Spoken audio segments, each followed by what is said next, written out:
revolt against who and why? This video is by 009, and I will explain. The USA today is in a revolting situation. They are King George, Queen Hoover, using hook or crook, assassinations, cover-ups,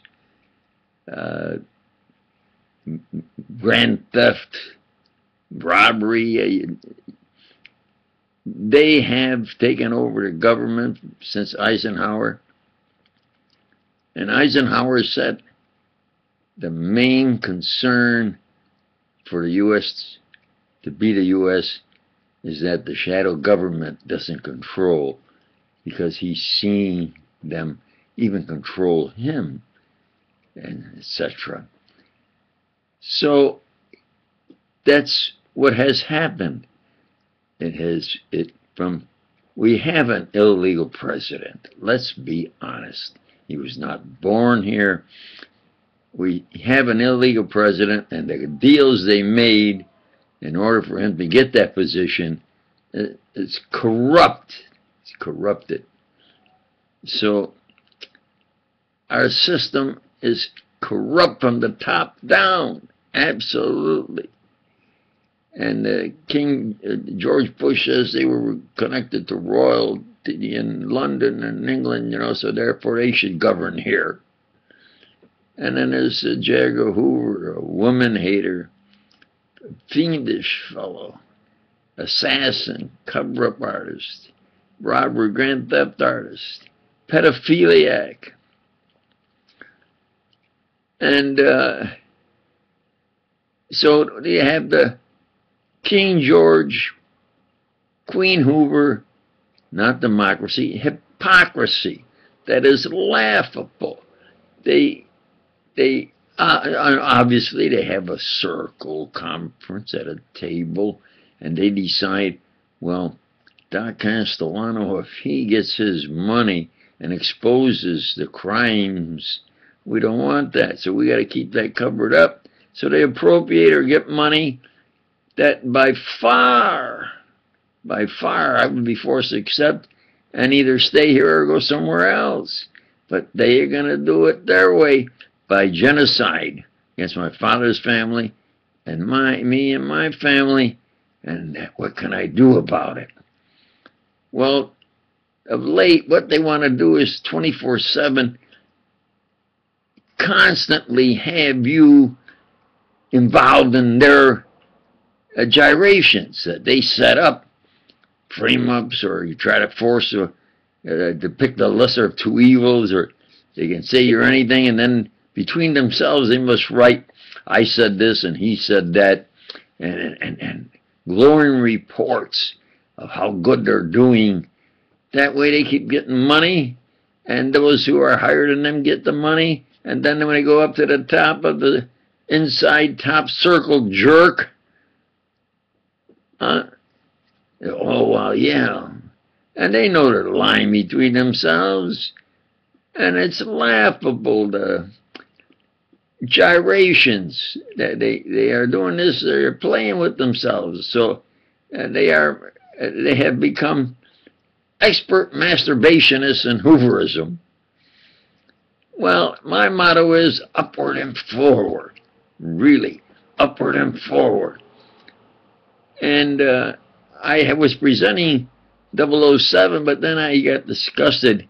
I have the story about 007. I've put it on, showed the proof, my ID. And I said, look, I'm a real man. I have two. And my ID is 0079. I'm 009. And so I have 4 main programs. One in religion, man's greatest challenge, discipline of theology. How did we get here? Why are we here? What best to do? And I answer that, and I have videos on that.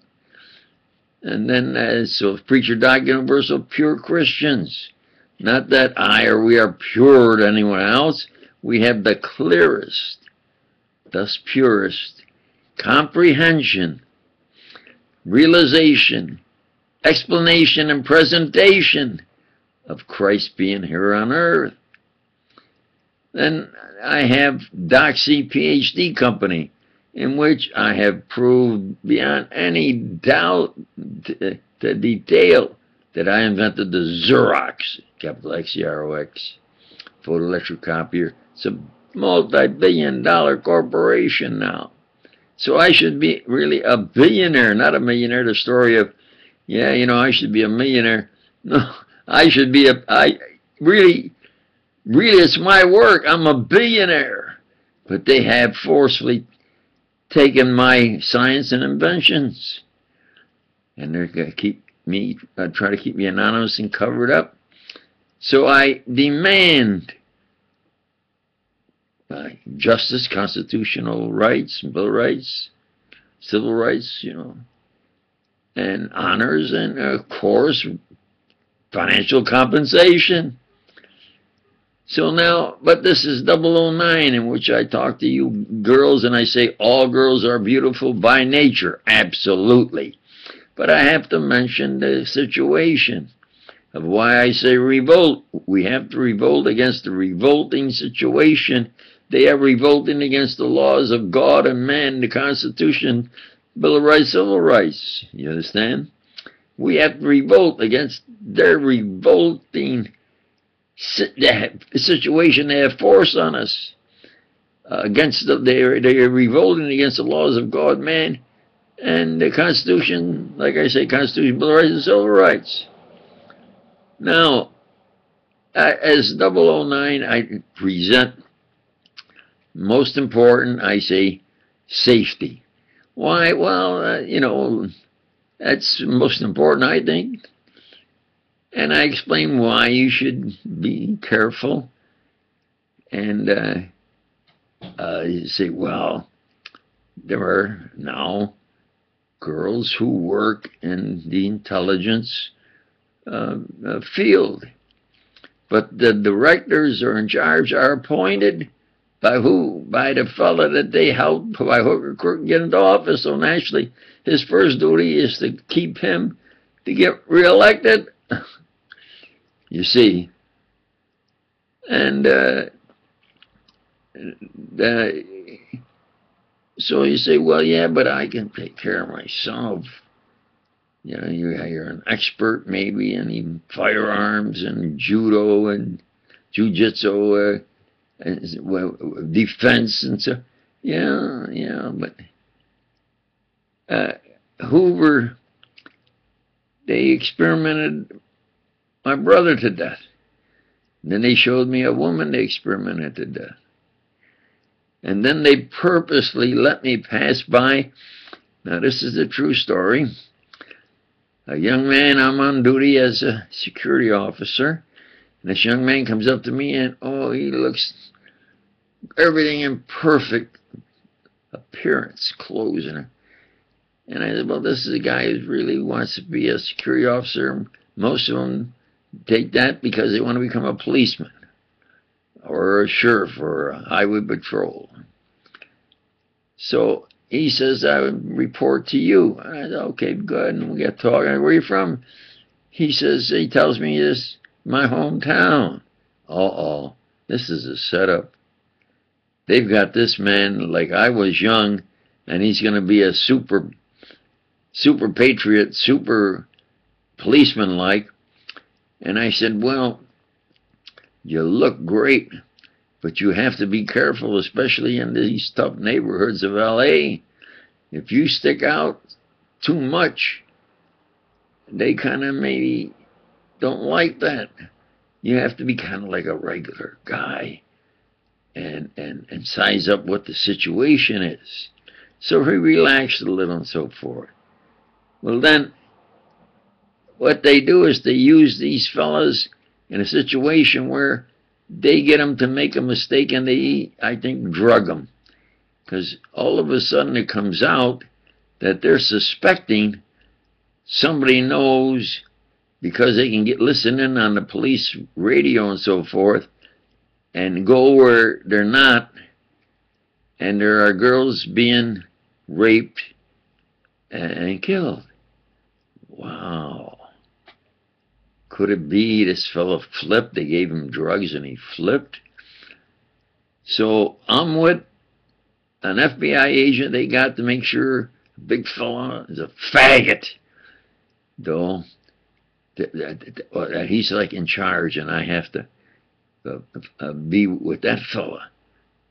And they set it up where I go by an intersection, and this fella wants to be a policeman, but they're looking for him. Now get this.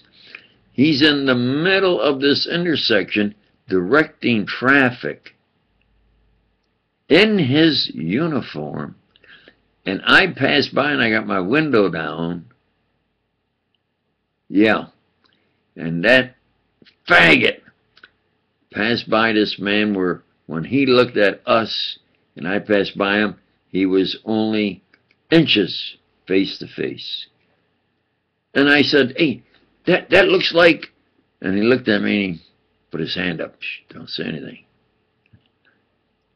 So I had trouble with this fellow before, in that we were working, and there was this attractive Negro girl walking down the street, and the car pulls up, jumps out, two guys grab her, they put her in the back seat, one guy's punching her, and I says, guy, look quick, let's call the police, let's get that plate. The guy says, don't move, don't. He says, this goes on all the time here. He says, none of our business, we do our work.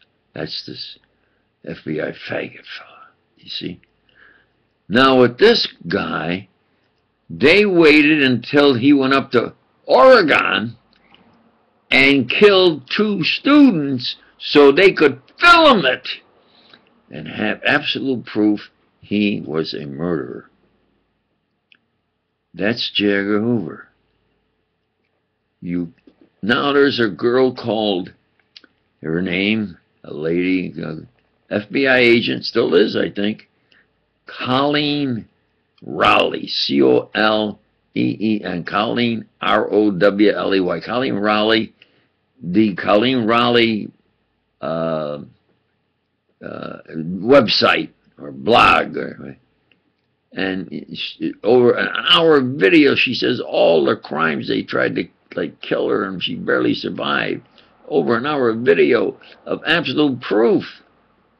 So it isn't just me or 1 or 2. There are a lot. Those that are known, and what about the ones that are unknown? Like what? Like who? Well, like Millie McGee's uncle. Millie McGee is a school teacher, passed for white. And she proves, pardon me, she proves she's related to Hoover, who's a pass for white. There's a Hoover down that plantation, and her father's brother, of course, was mentioning that and was starting to expose Hoover, who's now becoming a big fella in Washington, and he was murdered. She says they burned him to death, and it gave her all kinds of trouble. Well, why am I saying this? So I'm supposed to tell you 009 of culture and happiness and things. Because this is our situation. We have to smile. We have to grin and bear it. Yeah, I tell you, because revolt. Why? Against who? And that's who I have to say first. And then we'll get into really what I prefer and you prefer. 009. Well, I have a lot of ladies are real good in literature and poetry. And they said, oh, with your speaking voice and accent, your English, you can't be a presidential candidate. And I thought about it. Well, we all speak this way in my hometown I came from. We don't think we have an accent. But I do have that New York accent that I don't particularly like myself. I'd rather not have that, a New York accent. But, so I said, well, I looked at literature, and then I looked at various stories and I don't go with non-fiction. Yeah, I don't go with fictional stories of junk. I go with actual biographies, not non-fiction, real true facts. And then there's prose, a little higher form in literature. Then there's poetry, considered the highest form. So that's a challenge. Let's see if I can write a poem. So I've been writing some poems, and I think I found the poem that I sent in that I think is the best poem I've ever read anywhere. But I'm not sure. So what am I doing now? Well, I have what I call an august body. An august body of cultural people, of course, literature, and of course, people who write, especially biographies and true facts, and real good prose, and real good poetry. In my opinion, poetry should have rhythm and rhyme. So, like what? Well, the greatest one I think is Trees by Joyce Kilmer. And it's so good they set it to I think what's called 3/4 time music. So here's what I say about an august body. An august means esteemed or respected was the best answer. But then surprisingly, and this was years ago, he goes into, they now use it as false flattery to administrators, legislators, bodies, judges in the courts. That was a surprise because he starts out, saying defining what it is. So I look at the second answer. And the second answer is, it means esteemed, revered, and respected. And I says, yeah, that's of course what I mean. An august body of cultural people, that this group is esteemed, respected, and revered. You understand? Well, what do I write in my poems that I say that I have maybe one that I consider as good as any I've ever read, including Trees. But I think it's the, well, let me show what I have written. The one that I've mentioned a lot is the one of a Memorial Day to my family and your family and friends. And I said, we should, for it is natural to mourn, remembering family since they were born. I would gladly exchange my life for theirs. Heroes all, life in paradise, God's heirs. For each fallen hero, I say, rises again. For that is Christ's promise they will gain. All of us don't personally know all of them. We just pray acceptable is this honoring poem.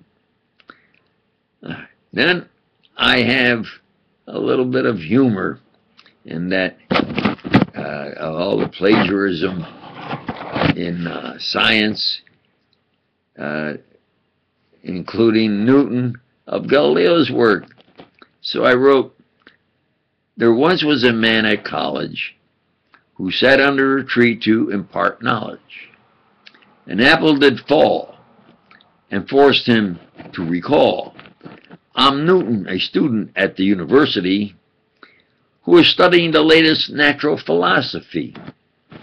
If I could publish my opinion or two, then great Galileo, maybe I could be like you. Well, he copied his work. He improved a little, and they had an expert in Latin write that book so that he would become rich and famous. And then I have where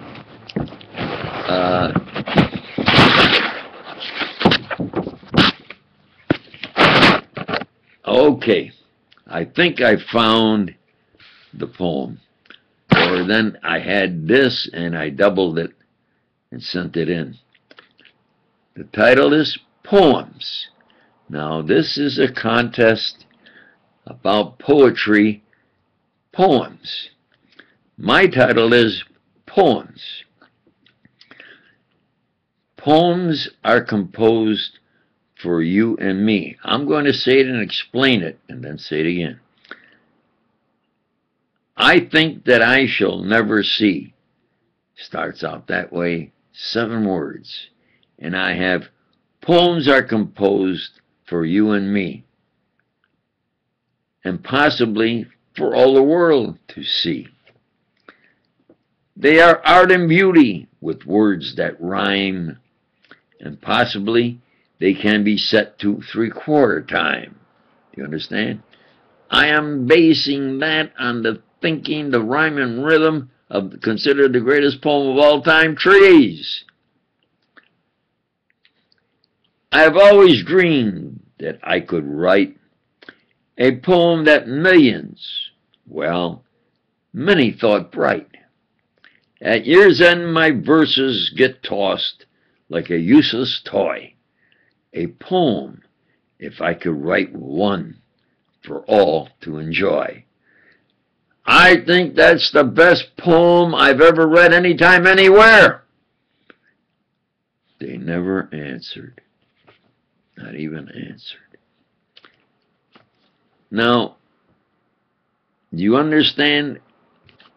The contest is about poems. I'm writing about poems, and I base it on 4 lines of space and 4 lines with the rhyme and rhythm of trees, and start off trees with me, 7 words, and go into, I even mentioned set to 3/4 time. So I'm going to read it again. Poems. Poems are composed for you and me, and possibly for all the world to see. They are art and beauty with words that rhyme, and possibly can be set to 3/4 time. I have always dreamed that I could write a poem that millions, well, many thought bright. At year's end my verses get tossed like a useless toy. A poem, if I could write one for all to enjoy. If anybody has a better poem than that, I want them to send it to me, and I'll read it, and if it's better, I'll say so. Now that's, I think then I doubled it. In order to like really, so now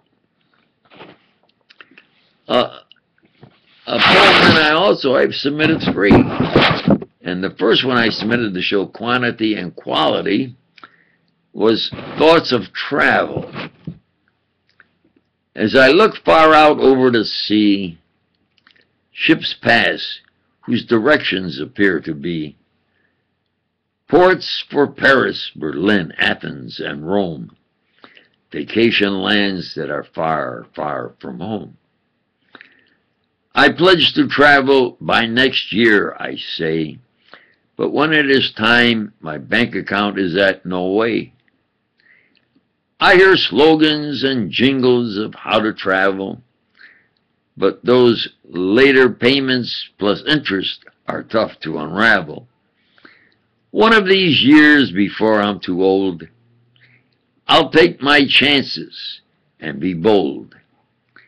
Visit many countries, their mountains and streams that have I visualized in my dreams. A record I'll keep of what I have done. After all, you must save remembrances, that they're part of the fun. And when I return, not a sad note or tear, because I will start preparing to travel again next year.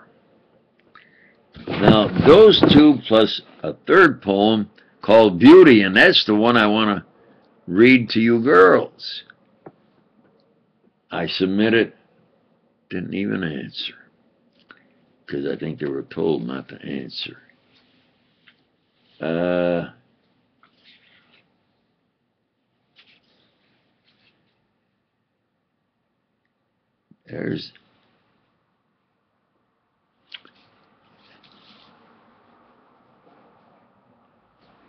Here we are.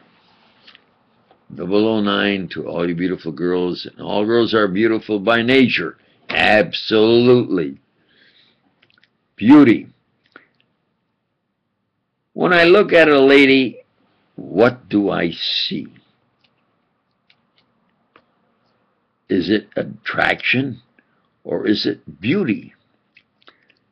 What does the discipline of science say? Beauty is in the eyes of the beholder all the way. But the eyes are an optical instrument of perfection, and the least irregularity becomes a rejection. You fools, to accepting what is only a smooth beauty, beautiful. I'm going to explain it and read it over again. I, as a scientist, and spent all my life in light, its velocity and properties and in vision,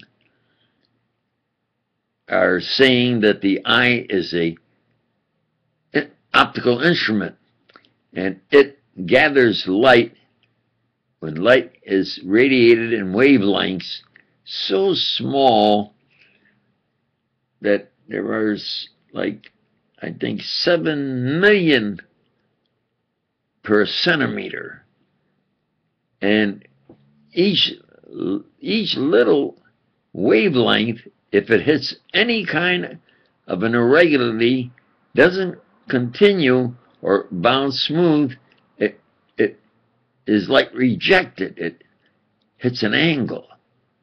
So the eye perceives perfection and smoothness.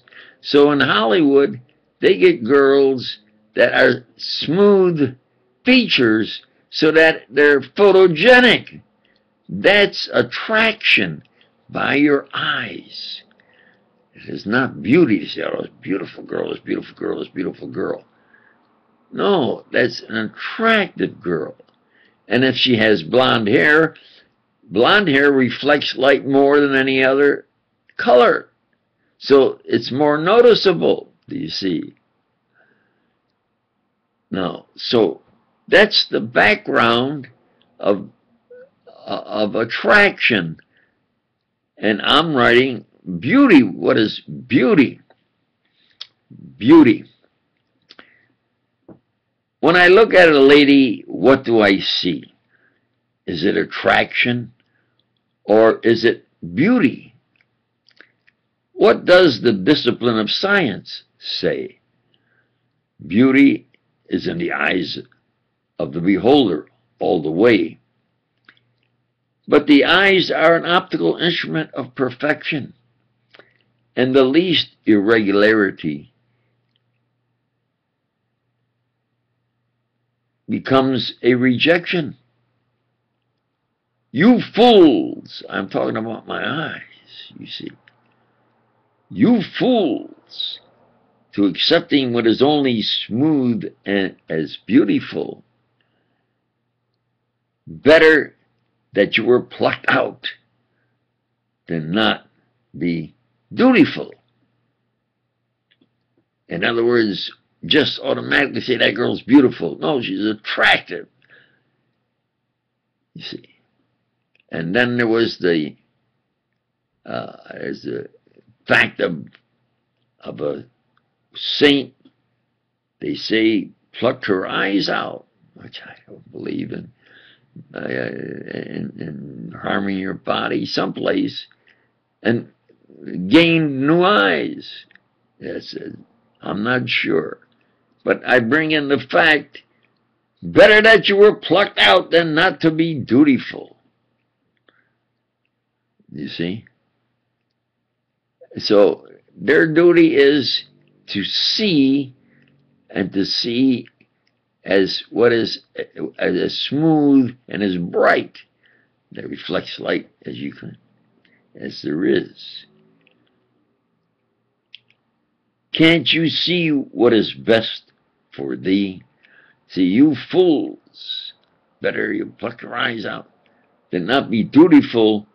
Can't you see what is best for thee? Her beauty is her soul, her personality.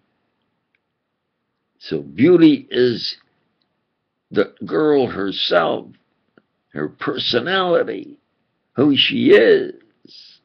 The others are features, and by attraction, that your eyes see perfectly to a minuscule. And any little irregularity becomes like a rejection.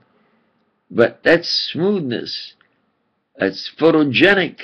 That's attraction. I say, beautiful girl, beautiful girl. No, that's attraction. Beauty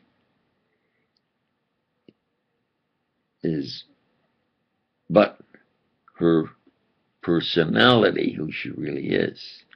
I'm going to read that once more. When I look at a lady, what do I see? Is it attraction or is it beauty? What does the discipline of science say? Beauty is in the eyes of the beholder all the way. But the eyes are an optical instrument of perfection. And the least irregularity becomes a rejection.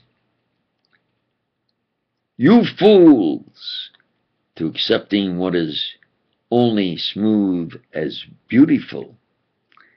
Better that you were plucked out than not be dutiful. Can't you see what is best for thee? Her beauty is her soul, her personality. Okay, now I gotta remind you, girls, that first thing you do is, of course, safety. Don't walk alone. Have a companion. And if you walk alone, it's best to have a big guard dog, because maulers are more afraid of a guard dog than a gun or anything else. You go in a group. If you're at a restaurant or something, it's late, you're 2 or 3, join 2 or 3, join 2 or 3. You all walk out at the same time, or you call a cab at the front door. Don't trust anybody. You trust yourself. No matter who you are or where you work or who you're with. Because I've had ladies look at me and say, I'm disgusted with this intelligence department. And I said, well, believe it or not, thee or one of these fathers have formed this intelligence department.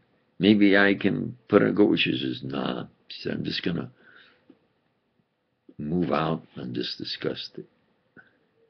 You see?